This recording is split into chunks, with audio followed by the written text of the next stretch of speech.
Buenas noches, los saludo desde el restaurante Palm del Hotel Presidente Intercontinental para hablar de un fenómeno que surge en la temporada española de toros. Sabemos que julio, que el verano es la temporada de más actividad taurina en España, pero del 7 al 14 hay una ciudad que concentra toda la atención taurina y periodística del mundo entero. Y me refiero evidentemente a Pamplona, capital de Navarra, una ciudad con poco más de 200,000 habitantes durante el año, pero que esa semana tiene una población flotante de más de 1,5 millones.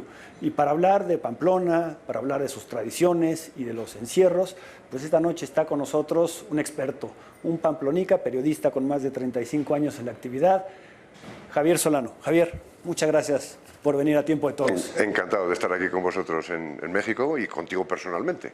Cuéntanos, Javier, ¿qué significa para un pamplonica las fiestas de San Fermín? Bueno, las fiestas de San Fermín, hoy en día estamos en pleno siglo XXI, parece un poco difícil de entender lo que yo voy a decir, pero las fiestas de San Fermín no dejan de ser unas fiestas de pueblo con el desarrollo histórico que tenemos hasta la actualidad, hasta el siglo XXI. Pero no dejan de ser unas fiestas de pueblo. Cuando Pamplona tenía 25.000, 30.000 habitantes y solamente llegaba gente de los alrededores para participar en aquellas fiestas, eran unas fiestas comarcales, no más allá. Lo que pasa es que esto sí que a lo largo del siglo XX fue evolucionando claramente, desde sobre todo la difusión pública que le dio Hemingway en su primera novela, Fiesta, que literalmente se titulaba The Sun Also Rises, en la que Pamplona era el escenario de una serie de amoríos de varias parejas de norteamericanos, y aunque las fiestas en sí no eran las protagonistas de la narración, eran el escenario en el que se desarrollaba, y a partir de ahí sí que tuvo una gran influencia internacional, no por la novela Fiesta, en realidad, que tampoco vale demasiado, pero luego la trayectoria personal de Hemingway hasta que llegó a ser premio Nobel, y sí que hizo que Pamplona se convirtiera en un centro internacional de muchas personas que querían, por decirlo de alguna manera, pasarlo bien. Entonces, las fiestas de aquel pueblecito se convirtieron en unas fiestas cada vez más internacionales, hasta el punto de que hoy en día yo y muchos pamploneses consideramos que las fiestas, que nosotros, los naturales de allí, hemos perdido el control de la fiesta. Ya se nos han ido de las manos, porque ya son muchos más los de fuera que los de Pamplona. Por lo tanto, es lógico de suponer que con el paso del tiempo, cada vez la forma de ver la fiesta, los estilos de divertirse de la gente foránea sean los que dominen, y tiende a desaparecer la manera de entender las fiestas de los locales. No sé si esto es bueno o es malo, pero es una realidad, e intelectualmente tengo que tener el rigor de reconocer lo que va a pasar. Claro, y para una familia pamplonica, ¿cómo se va comunicando esta tradición de generación en generación de respetar esa semana, de venerar a San Fermín, de entender los encierros, de participar o no participar en los encierros? Que eso es otro tema, ¿no? Sí, desde luego. Pues es muy habitual en Pamplona, por lo menos lo ha sido hasta ahora, el que el encierro se transmita tradicionalmente de generación en generación.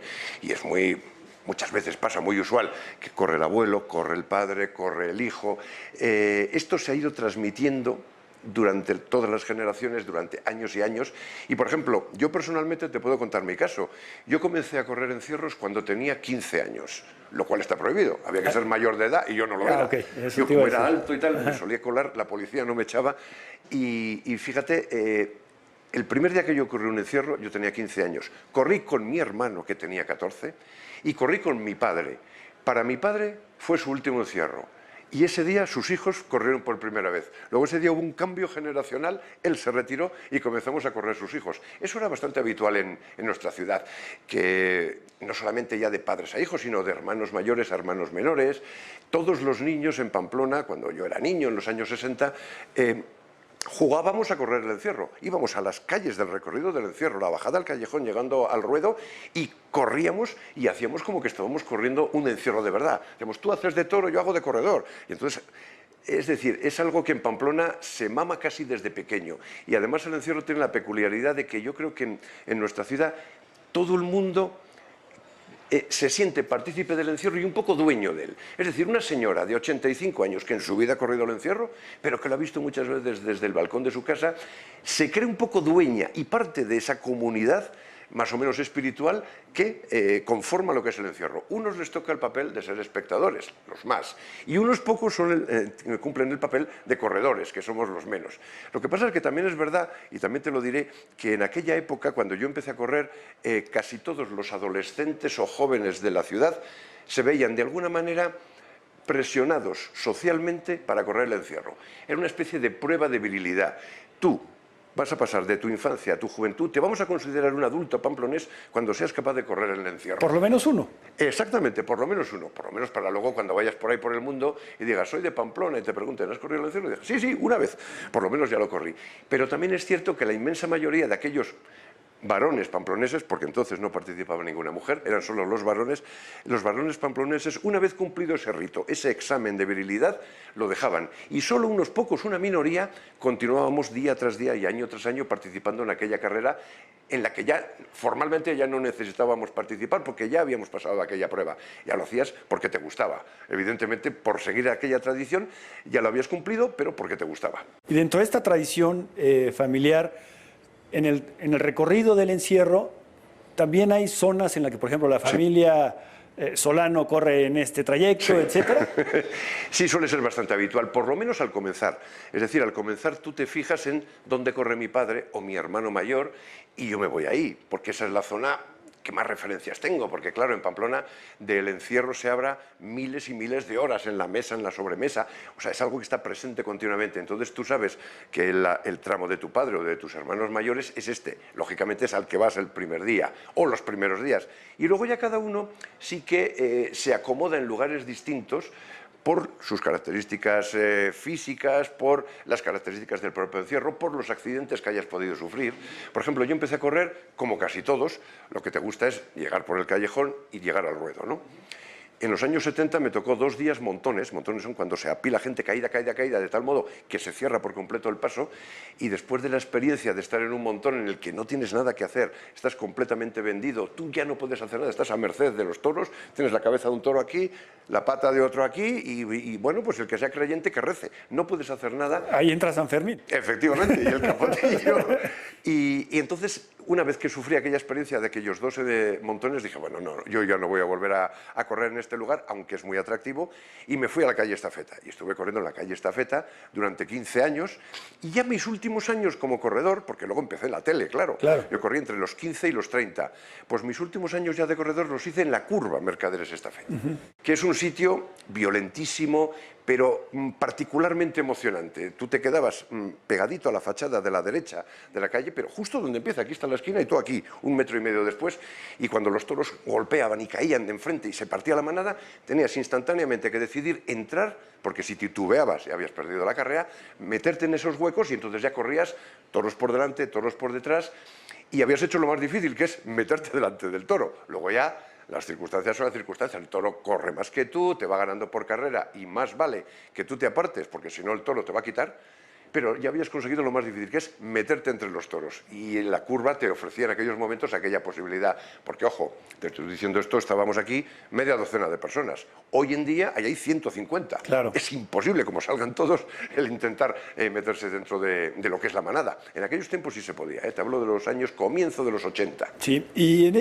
hablemos de este recorrido. ¿Qué distancia tiene el recorrido de Los Corrales a la Plaza de Toros? Pues exactamente tiene 848 metros, siempre redondeamos 850. Ajá. Es la distancia exacta que hay desde el Corral de Santo Domingo, que no deja de ser más que un baluarte de la antigua muralla que rodeaba por completo en la época medieval pamplona. Es un baluarte que permanece ahí y que provisionalmente durante los días de San Fermín, entre el 7 y el 14 de julio, sirve de, vamos a decir, hotel a los toros durante la noche previa a la carrera del encierro. Pues desde ahí hasta la Plaza de Toros son 850 metros que se vienen a cubrir. Habitualmente la carrera del encierro tenía una duración de entre 3 y 3 minutos y medio. Hoy en día son entre 2 minutos 15 y 2 minutos 40, es decir, se ha ganado muchísima velocidad al encierro con respecto a lo que era habitual hasta hace nada 25 o 30 años. Y en esos 850 metros está dividida por ciertos trayectos, Sí. por lo menos bautizados, ¿no? ¿Cuáles serían estos trayectos?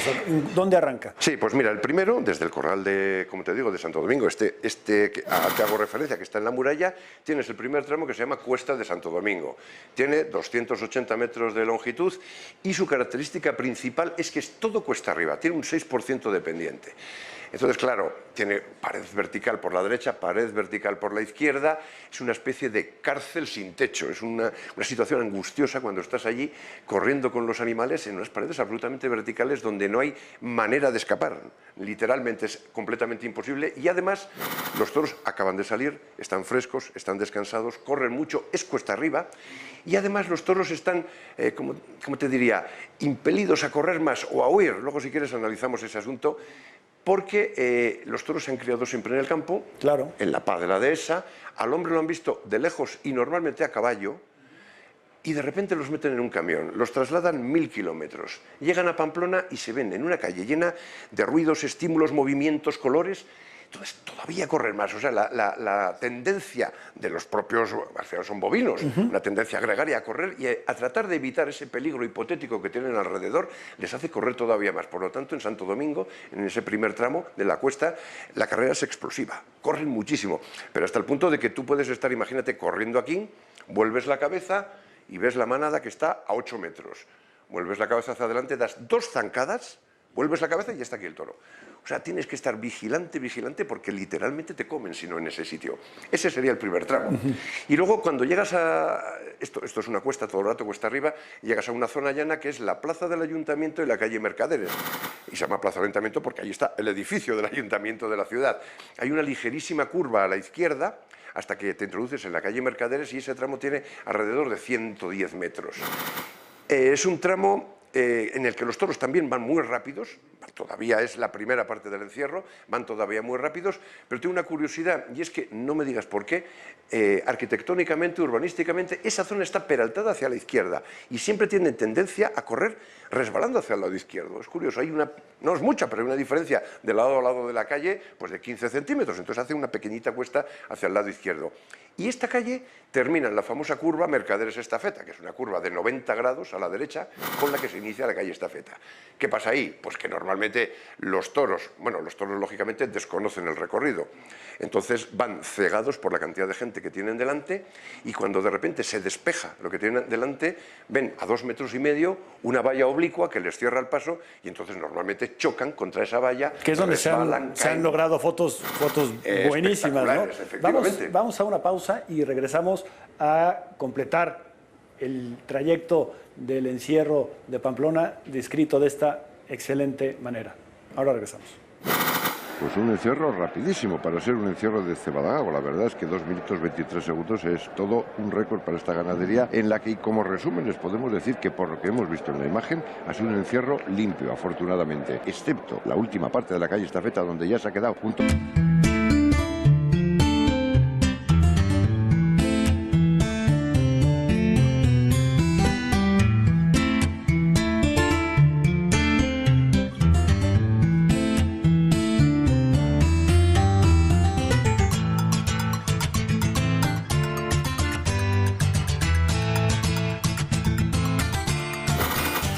Y nos quedamos en Mercaderes y Estafeta, en esta curva a la derecha, que es uno de los momentos más complejos del encierro, Javier, porque los toros suelen perder las manos al chocar con la pared y de repente se paran. Efectivamente. Ahí es, yo lo suelo decir que es un punto de inflexión. Hay normalmente un encierro hasta ahí y otro distinto a partir de ese punto, ¿no? Porque los toros chocan, se caen, pierden muchas veces contacto, no solamente físico, sino visual con sus compañeros de delante. Se puede producir el fenómeno del toro suelto, es decir, uno que ya se ha quedado completamente solo, que no ve a ninguno de los compañeros ni a los cabestros, con lo cual el peligro se multiplica evidentemente en la carrera. Y a partir de ahí es donde nace la calle Estafeta. La calle Estafeta, que es la más conocida mundialmente por toda la gente, ¿no? La calle Estafeta tiene 310 metros de largo, una ligera cuesta arriba, muy pequeña, pero ligera cuesta arriba en la primera mitad de la calle, y es donde normalmente se suelen desarrollar las mejores carreras del encierro. Por varias razones. Una, porque el encierro, normalmente la manada ya se ha separado, no tampoco muy separada, pero puede que haya los huecos suficientes para que se meta la gente entre medio. Te permite desarrollar unas mejores carreras delante de los animales, ya van más deprisa que lo que iban en Santo Domingo, Ayuntamiento y Mercaderes, perdón, más despacio, los toros van más despacio y te permite el poder colocarte ahí. Y luego tiene otra ventaja desde mi punto de vista, bueno, esto ya es una cuestión personal, ¿no? Y es que es una calle en la que estás, ¿cómo te diría?, psicológicamente muy arropado. Tiene amplios edificios de 5 plantas a ambos lados, todos los balcones llenos de gente, imagínate, un ruido ensordecedor, flashes de las máquinas de fotos que están haciendo fotografías. Es un lugar especial para correr el encierro y te permite, como te digo, hacer muy buenas carreras, aunque el hacer buenas carreras quizás sea exagerado decir, teniendo en cuenta lo que es real. Es decir, para tú colocarte delante del toro, que al final es el objetivo de los corredores, colocarse lo más cerca posible de los toros, tienes que haber estado corriendo, trotando despacito por el centro de la calle, dejarte alcanzar por la manada, y si finalmente ya tienes la suerte de que te has conseguido colocar delante de la cabeza del toro, tú imagínate la situación. Como tú estás en el lugar privilegiado al que todos aspiran, el que tienes por tu derecha te empuja porque quiere ponerse aquí. Claro. El que está por tu izquierda te empuja porque quiere colocarse aquí. El de delante se frena y tienes que empujarle en la espalda para que continúe corriendo. Tienes que vigilar los que están caídos por el suelo para no caerte tú. Y además de todo, mirar al toro. Viene el toro. Es decir, estamos hablando de 6, 8 segundos, 40, 60 metros no más, de una intensidad tremenda. Ahora, que cuando te sale bien, es muy corto, muy intenso y te hace que todo el día te sientas, bueno, el rey del mundo, ¿no? Porque ¿Todo el día o realmente... toda la vida? O toda la vida, efectivamente. Muchas veces recuerdas fragmentos de carreras 20 años después, 30 años después, porque aquello fue realmente algo importante en tu vida, algo con lo que sueñas, te viene, es recurrente, ¿no? Es muy curioso. Quizá en este trayecto de la calle Estafeta es donde se puede dar las carreras más templadas, lo que sería en el toreo el temple, el torear despacio, aunque es otra velocidad evidentemente, pero el toro ya coge otro ritmo, otro son, y como dices, si va con la manada bien, si no va más pendiente ya casi en postura de defenderse o de atacar, ¿no? Efectivamente, claro, hay que tener en cuenta que esto, en teoría, todo esto es teoría.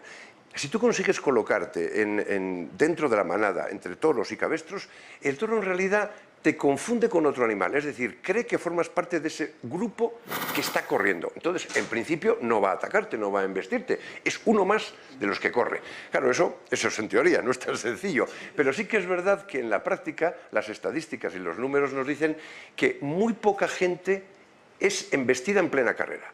La inmensa mayoría de los mozos heridos en el encierro son gente caída o parada en los lados. Sí. La inmensa mayoría. Es muy raro. Hombre, en carrera te puede alcanzar y te golpea. Y además en el golpe, pues igual te ha metido 15 centímetros en el muslo. Es posible, ¿no? Pero no es lo habitual. Porque hay que pensar que los toros, en realidad, las personas que están allí son obstáculos. Y muchas veces lo vemos en la imagen como evitan un obstáculo. O sea, no van a atacar. Van a evitar... Estos son estorbos que tengo delante. Como si nosotros, tú y yo, corriéramos por un cañaveral. Las cañas nos dan en la cara, pero bueno, las vamos apartando, no son nuestros enemigos. Entonces, para los toros no somos su enemigo, siempre que estén corriendo en una manada y vayan con una dirección concreta. Todo esto cambia, lógicamente, cuando aparece un toro suelto. Un toro suelto ya embiste a una mosca que ve a pasar. Entonces, tratar de correr con un toro suelto es mucho más difícil, requiere otras técnicas, un gran valor y el riesgo se multiplica por 100, sin ninguna duda. Claro, y bueno, para terminar el recorrido, al llegar al final de esta feta, ya entramos a lo que es el trayecto final. Eso es. Faltan otros 150 metros, que es la zona que nosotros denominamos como Telefónica, simplemente porque ahí está el edificio, primer edificio que se construyó de la compañía Telefónica en Pamplona de los años 20 del siglo pasado, y llamamos Telefónica, y bajada al callejón, porque claro, el callejón no deja de ser un túnel por debajo de los tendidos de la plaza y te da acceso al ruedo. Entonces es un túnel completamente cerrado de 25 metros de largo, más luego el ruedo que tiene 50 metros de diámetro. Lo que pasa es que el ruedo yo ya no lo considero parte del encierro. Claro, los mozos llegan y se abren a ambos lados y los toros en principio suelen ir rectos, si no se desvían, suelen ir rectos hasta la puerta contraria que está abierta, que da acceso a los corrales de la plaza. Entonces si son bien guiados por los cabestros no suele haber problemas. No obstante, allí está una figura que se cuatro personas que se llaman dobladores, con unos capotes, que se ven muchas veces en la imagen, que ellos su labor es precisamente, si algún toro se desvía de esa trayectoria teóricamente recta hacia los corrales de la plaza, tratar de llevarlo hacia los corrales, pero ojo, sin torearlo. Sin torearlo, que eso, Claro. eso tiene una complicación enorme. Mucha. Claro, un toro virgen que llega allí y tú tienes que tratar de, arrastrando el capote, llevártelo, pero sin darle un solo pase. Porque ese toro, ese mismo toro, bueno, los 6 toros van a ser toreados por la tarde por los matadores. Claro. Y claro, el matador lo primero que exige, mi toro que no haya sido toreado. Entonces es un papel complicado el de los dobladores porque tienen que hacer una labor difícil, pero evitar la tentación de dar un capotazo al toro. ¿Y estos dobladores suelen ser gente de Pamplona o extoreros o toreros que entienden las dos funciones? Suelen ser, muchas veces son, bueno, subalternos de toreros, que han formado parte de cuadrilla. No suelen ser muy jovencitos, la verdad que suelen ser ya gente mayor, que ha tenido mucha experiencia en el mundo del toro, o novilleros, o incluso algún exmatador de toros que ya lo hace simplemente por el gusto de volver a estar en contacto con esos animales que él abandonó muchos años atrás y que además, como curiosidad, los toros de Pamplona no son los toros del resto del mundo. Estamos hablando de los toros más grandes que hay en todo el mundo. Las mejores ganaderías y la punta, la cabeza de camada de cada uno de los años, sus cuatreños, son los que vienen a Pamplona. Entonces, o cinqueños ya, ¿eh? Ahora ya son cinqueños. Es verdad que cada vez hay más cinqueños ya. Y ahí tienen su diatriba los propios ganaderos, porque claro, tener un toro cinqueño hay que alimentarlo un año más. Y es muy caro alimentar un toro, ya sabes, un año más. Claro. Pero bueno, a veces no hay más remedio que tener cinqueños que sabes que van a ser colocados claramente la temporada siguiente en plazas como Pamplona, por ejemplo, que admite esos animales con un trapío gigantesco, unas cabezas enormes, unos pitones muy descarados. Ese es el toro que gusta en Pamplona, a diferencia de lo que suele pasar en la mayoría de las plazas españolas, y hablo de las plazas con tal tradición de tauromaquia como Sevilla. Gusta un toro, lo que ellos llaman recogidito, ¿no? Un toro recogidito. Bueno, en Pamplona nos gusta un toro veleto, amplio, esos que caben 2 personas entre pito y pito. 2 corredores, 2 o 3 corredores. 2 corredores, efectivamente, sí. Hablabas, Javier, de una carrera bonita. Sí. Explícale a la gente cuál sería una carrera bonita, porque cuando lo vemos en televisión y ves a 100 personas corriendo delante de 6 toros en 5 o 6 segundos, ¿cómo distinguir qué es una carrera bonita bien hecha?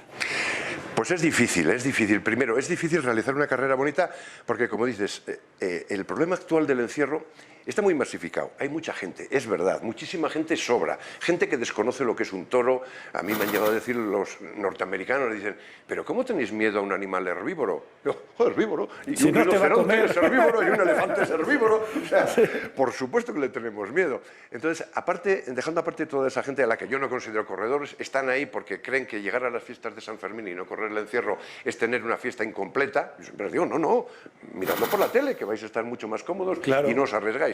Pero aparte de esa gente, luego es que hay mucha gente buena y no hay sitios para tanta gente buena. Entonces, la batalla se establece en los 6 metros anteriores a la manada. Y ahí es donde todo el mundo intenta colocarse como buenamente puede. No es nada fácil porque, fíjate, yo como tú, somos tíos altos. Bueno, pues aún así los toros no los ves hasta que están a 4 metros, 5 metros. Sabes que están, pero no los ves. Y claro, tienes que verlos para decir, no, me pongo más a la izquierda, tratar de colocarme. Entonces, no es nada fácil colocarte para luego poder desarrollar una carrera. Pero cuando has conseguido una cabeza de toro, el ser capaz de... claro, para meterte ahí tienes que tener muy claro que tienes que tener una decisión mental clarísima. O sea, si estás titubeando, vas a perder la carrera o te vas a ir al suelo, algo te va a pasar. Y luego, en el momento que ya te pones con el toro, es básico que tu velocidad se acomode a la del toro, porque si no te va a arrollar. El temple. El temple, efectivamente. Pero es que los toros en plena carrera por la calle engañan mucho. Parece que van despacio, pero van muy rápidos. Claro. Siempre en el encierro de Pamplona habíamos dicho, bueno, pues lo que hace falta es tener valor. Esto es como a los soldados, ¿no? El valor ya se le supone conocer la técnica, saber muy bien qué hay que hacer y sobre todo qué no hay que hacer, tener un poquito de suerte. Pero es que además, hoy en día, hay que ser atleta.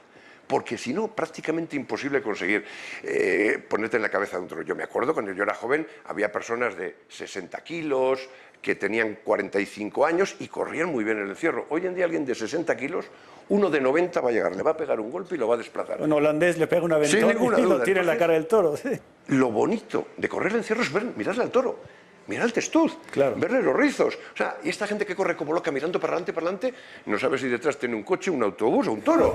No, es que hay que mirar al toro, eso es lo grandioso, ¿no? Y cuando ya ves que tú ya no puedes más, que te va a ganar por velocidad, yo siempre suelo decir como recomendación, guárdate un 15, un 20% de tus fuerzas, no te agotes delante, porque Para la nunca salida. sabes, en el momento de desviarte, vas a tener que volver a correr porque viene otro. Obvio, claro. Guárdate un poquito porque es posible que tengas la necesidad de volver a correr. Claro, pues extraordinaria descripción, prácticamente hemos vivido, hasta me sudaron las manos el encierro, pero vamos a seguir hablando con Javier el próximo viernes, no se lo pierda. Javier, gracias por estar en este primer programa de Dos contigo, un deleite. Nos vemos. Encantado. Muchas Continuaremos el gracias. próximo viernes. Aquí los espero a las 8:30 de la noche. Estamos viendo, esto es la bajada al callejón. Sí ha habido un resbalón de este toro negro que no habíamos visto al principio. Menos mal que finalmente lo han recogido dos compañeros con un